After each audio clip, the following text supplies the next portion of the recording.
عالمی طاقتوں کا قبرستان کہلانے والے اور اس بات پہ فخر کرنے والے افغانستان کی پاکستان کے ساتھ مخاصمت 2021 میں اگر ہم یاد کریں تو افغان طالبان کے برسر اقتدار آنے کے بعد بجائے کم ہونے کے بڑھتی گئی، اور اب فرکشن اتنی گہری ہو چکی ہے افغانی چھیڑخانیوں کے بعد یا ان کی جانب سے جو ٹیررسٹ گروپس کو پناہیں دی گئیں اور پاکستان میں جو اٹیکس ہوئے، پاکستان کی جانب سے بارہا انہیں وارن کیا گیا لیکن اس پر کوئی کارروائی نہیں کی گئی، مذاکرات کے ادوار بھی ہوئے، اور اب یہ فرکشن اتنی گہری ہو چکی ہے کہ بالآخر پاکستان کو کابل اور قندھار تک جا کے بمباری کر کے یہ بتانا پڑا کہ پاکستان اپنی سیکیورٹی اور سلامتی پر کمپرومائز نہیں کرے گا۔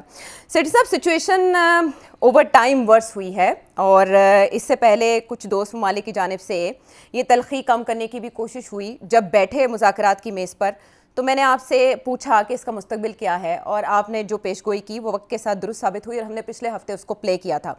لیکن اس کے بعد میں نے آپ سے سوال کیا تھا کہ اب کیا ہوگا جب سرحدوں پر یہ سچویشن ہے کہ پاکستان کو سرحدی علاقوں میں بمباری کرنی پڑی، افغان ٹھکانوں پر، ٹی ٹی پی کے ٹھکانوں پر، یا بی ایل اے کے یا داعش کے ٹھکانوں پر بمباری کرنی پڑی۔ تو آپ نے ایک نئی بات کہی تھی اس پریڈکشن میں، وہ کیا تھی؟ پہلے وہ سنوائیں گے۔ میں نے آپ سے کہا تھا کہ طالبان سننے کے لیے تیار نہیں، اور اس کے حل دو ہی ہیں اگر وہ حل کہے جا سکتے ہیں، کیونکہ وہ بھی کوئی آسان حل نہیں ہے۔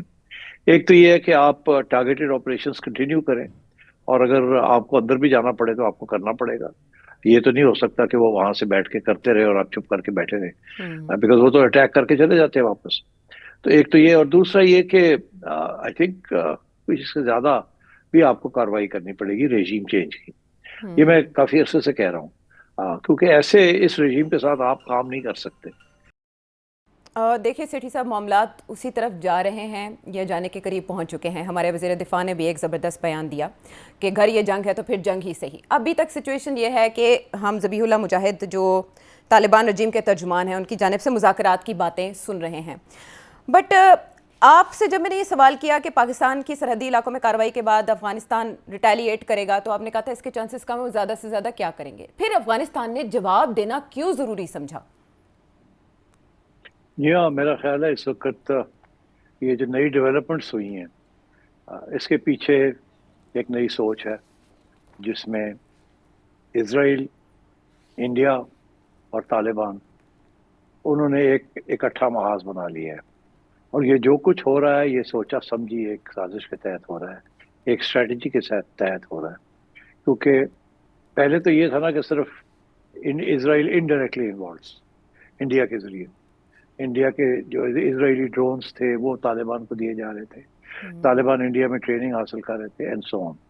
بٹ اب واضح ہو گیا ہے کہ اس کے پیچھے ایک اور سوچ تھی، جس میں امریکن ایمبیسڈر ٹو انڈیا ان کا بہت بڑا رول ہے۔ یہ ایک نئی ڈیولپمنٹ ہوئی ہے، اور اس رول کے اندر انڈیا اور اسرائیل کو اکٹھا کر دیا گیا ہے، اور انڈیا اس سے پہلے افغانستان کے ساتھ اکٹھا ہو گیا تھا۔ تو اس لیے اب یہ ایک نیا ٹرائنگل بن گیا ہے، جس کو اسرائیل ہیکساگن بنانا چاہ رہا ہے۔ اس میں 4 یا 5 لوگ اور لانا چاہ رہا ہے، جی، جس کے اندر گریس اور سائپرس اور ہو سکتا ہے یو اے ای اور صومالیہ لینڈ، یہ بھی ان کو انکلوڈ کیا جائے۔ تو اس لیے اب سچویشن چینج ہو گئی ہے، اور طالبان کو جیسے کہتے ہیں نا ہوا مل گئی ہے، انہوں نے اب اپنی پاؤں جو ہے انڈیا اور اسرائیل کی کشتی میں رکھ دی ہے، اور ایک یہ جوائنٹ کمانڈ سٹرکچر بن رہا ہے، اور یہ بالکل امریکن کیمپ کا سٹرکچر ہے یہ۔ اور بڑی دلچسپ بات اس میں 2 ہیں۔ ایک تو یہ کہ ہندو، یہودی اور اسلامک فورسز اکٹھی ہو گئی ہیں اگینسٹ ادر اسلامک فورسز، یہ ایک بڑی انٹرسٹنگ ڈیولپمنٹ ہے۔ دوسری چیز یہ ہے کہ امریکہ کا جو سپورٹ بیس ہے مڈل ایسٹ میں وہ سپلٹ ہو گیا ہے، اور وہ جو سپلٹ ہوا ہے انڈیا نے فیصلہ کیا ہے کہ اس کا حصہ بن جائے گا امریکن الائنس کا، کیونکہ امریکہ کا جو تعلق ہے مڈل ایسٹ کے اندر وہ ہے اس وقت اسرائیل کے ساتھ اور یو اے ای کے ساتھ، قطر کے ساتھ، بحرین کے ساتھ، کویت کے ساتھ۔ سعودی عربیہ ایک زمانے میں ان کا حصہ تھا، بٹ جب سے سعودی عربیہ نے پاکستان کے ساتھ ایک ڈیفنس پیکٹ کیا ہے اور آگے سے یہ موقف اختیار کیا ہے کہ جنگ نہیں ہونی چاہیے ایران کے ساتھ، اور اسرائیل سے خوفزدہ ہو گیا ہے، کیونکہ جب سے اسرائیل نے یہ امریکن ایمبیسڈر حقیبی نے یہ اناؤنس کیا ہے کہ جی اسرائیل کا حق ہے کہ سارے مڈل ایسٹ کے اندر 7-8 جو ممالک ہیں ان کے حصے، ان کی ٹیریٹری کے حصے لے لے، as per the predictions of پیشن گوئی ان دا بائبل۔ جی تو یہ اس سے بہت سے لوگ خوفزدہ ہو گئے انکلوڈنگ سعودی عربیہ اور ایڈ ایجپٹ. تو امریکن جو وہاں الائنس تھا، جو امریکن بیسز تھے، اس کے اندر سپلٹ آ گئی. انڈیا اس کے اندر کود گیا اور اس کے اندر بہت بڑا اہم رول ادا کیا ہے. امریکہ کا جو امبیسڈر ہے ٹو انڈیا، اس نے نریندر مودی کو کنونس کیا کہ اب وقت آ گیا کہ آپ نیوٹرل نہیں رہ سکتے، اب آپ کو ہمارے ساتھ جانا پڑے گا. اور جب آپ ہمارے ساتھ جائیں گے تو پھر یہ جو مسلم ممالک ہیں، جو فلسطین کا کویسچن ہے، اس کو چھوڑنا پڑے گا. چائنا اور رشیا کے ساتھ جو آپ بات کر رہے ہیں وہ بھی چھوڑنی پڑے گی. واپس کوارڈ میں آنا پڑے گا. چائنا کے خلاف محاذ اور اسرائیل کے ساتھ دینا پڑے گا، اور ایران کے ساتھ بھی اب الوداع قافلہ کرنا پڑے گا. اور نریندر مودی نے یہ فیصلہ کیا ہے کہ یہ فیوچر جو ہے اسی کیمپ میں رہنا ہے، اور اسی کیمپ میں ان کی بہتری ہے. یہ ان کا فیصلہ ہے. تو اس لیے افغانستان کے اندر جو کچھ ہوا ہے، اس کے پیچھے انڈیا اور اسرائیل کا ہاتھ ہے، اور اسی لیے یہ بہت خطرناک ڈیولپمنٹ ہے. اور اسے پاکستان کی جو لیڈرشپ ہے اسے غور سے سوچنا پڑے گا کہ اب کیا کیا جائے، بیکاز انڈائریکٹلی اس کے پیچھے امریکہ بھی ہے.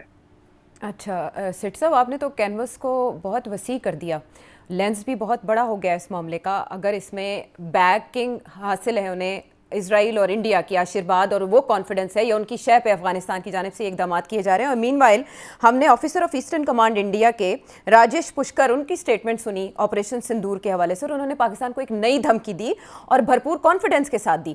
کہیں ایسا تو نہیں ہے کہ افغان سرزمین سے حملوں کی آڑ میں دوسری سرحد ہے اس کو بھی گرم کر دیا جائے اور یوں سازش رچائی جا رہی ہے؟ سازش نہیں، اسٹریٹجی ہے. اسی لیے پہلی دفعہ روس کے فارن منسٹر نے ایک بہت اہم بیان دیا ہے جی کہ وہ کسی صورت میں بھی، دیکھیے نا، اس سے پہلے ہمیں یہ پتا چل رہا تھا کہ شاید روس طالبان رژیم کو ریکگنائز کر لے. اسی طریقے کے ساتھ ہمیں یہ پتا چل رہا تھا کہ چائنا جو ہے اس کے تعلقات بہتر ہو رہے ہیں طالبان کے ساتھ. مگر ہوا یہ ہے کہ چائنا کو اس بات کا احساس ہو گیا کہ اب یہ جو نیا ایجنڈا بنا ہے، طالبان، انڈیا، اسرائیل اور امریکہ، یہ تو سپیک کو چلنے نہیں دے گا، روڈ اینڈ بیلٹ انیشیٹو کو چلنے نہیں دے گا.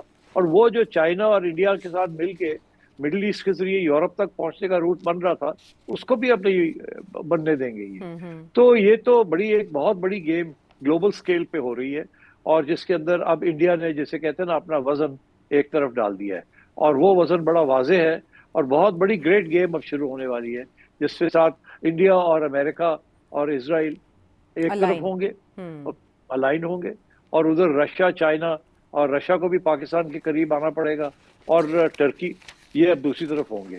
تو جو انڈیا ایک زمانے میں برکس کا بہت اہم رول اس میں ادا کرنا چاہ رہا تھا، وہ اب برکس کے اندر انڈیا ادا نہیں کرے گا وہ رول. انڈیا اب کوڈ کے اندر واپس جائے گا، اور انڈیا امریکہ کے ساتھ اور قریب ہوگا. اسی لیے امریکہ کے ساتھ انہوں نے اپنے تعلقات بہتر کر لیے. ابھی جو ریسنٹلی جو نریندر مودی نے امریکہ کے ساتھ، ڈونلڈ ٹرمپ کے ساتھ جو مکمکہ کیا ہے بزنس کے اوپر، وہ تو کہہ رہے ہیں کہ ہم $500 بلین کی انویسٹمنٹ لانے آ رہے ہیں اور تجارت کرنے آ رہے ہیں امریکہ کے ساتھ by the time 2030، which means only 4 years to go. تو مطلب ہے 200 بلین سے لے کے 500 بلین تک تو وہ تجارت کی باتیں کر رہے ہیں امریکہ کے ساتھ. تو اور اسی لیے امریکہ نے بھی ان کو اب جو پہلے اتنے بڑے ٹیرفز لگائے تھے وہ گرا گرو کے اب سب سے کم ٹیرف پہ لے آیا ہے، اور 18% پہ. اور ادھر انڈیا جو ہے اس نے بہت سی ٹیرفز امریکہ کے اوپر 0% پہ لے آیا ہے. اور اسی طریقے کے ساتھ رشیا سے آئل خریدنا آہستہ آہستہ وہ کم کر رہا ہے. تو یہ تو بہت بڑی الائنمنٹ ایک ہونے جا رہی ہے. اور سب سے بڑی جو چینج آ رہا ہے وہ انڈیا کی جو فورن پالیسی کے اندر اب آئے گا. اسی لیے انڈیا کچھ عرصے کے لیے چپ تھا، فیصلے کر رہا تھا کہاں جانا ہے، کہاں نہیں جانا، کدھر رہنا ہے، کدھر نہیں رہنا.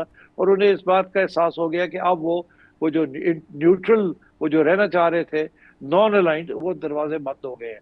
اب الائن کرنا پڑے گا، اور انہوں نے یہی فیصلہ کیا ہے کہ وہ الائنمنٹ جو ہے امریکہ اور اسرائیل کے ساتھ ہوگی.